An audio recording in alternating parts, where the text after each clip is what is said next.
রক্ত, যুদ্ধ, বোমাবর্ষণ, মৃত্যু, লাশ আর কান্নায় যে গাজার আকাশ ছিল প্রকম্পিত, সেই গাজাতেই আজ আনন্দ আর উল্লাসধ্বনি।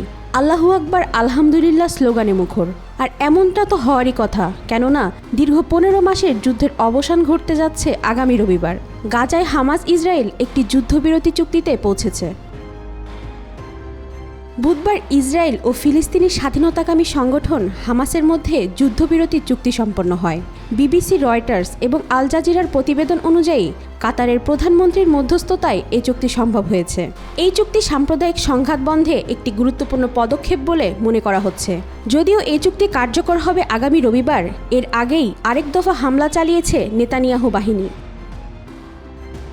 যুদ্ধবিরতি চুক্তি বিষয়ে ব্রিফ করা একজন কর্মকর্তা রয়টার্সকে জানিয়েছেন, আনুষ্ঠানিকভাবে ঘোষণা না করা এই চুক্তিতে 6 সপ্তাহের প্রাথমিক যুদ্ধবিরতির রূপরেখা রয়েছে এবং এতে গাজা থেকে ইসরায়েলি বাহিনী ধীরে ধীরে প্রত্যাহার এবং ইসরায়েলের হাতে আটক ফিলিস্তিনি বন্দীদের বিনিময়ে হামাসের হাতে আটক জিম্মিদের মুক্তি অন্তর্ভুক্ত রয়েছে। এই চুক্তির আওতায় প্রতিদিন রাফা সীমান্ত দিয়ে 600 ট্রাক ত্রাণ এবং চিকিৎসা সামগ্রী প্রবেশ করতে পারবে।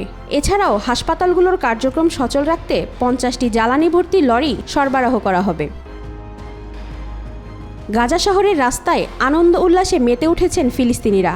দীর্ঘদিনের যুদ্ধ এবং বাস্তুচ্যুতির যন্ত্রণা থেকে মুক্তি পাওয়ার আশায় নিজেদের ঘরে ফিরে যাওয়ার প্রস্তুতি নিচ্ছেন।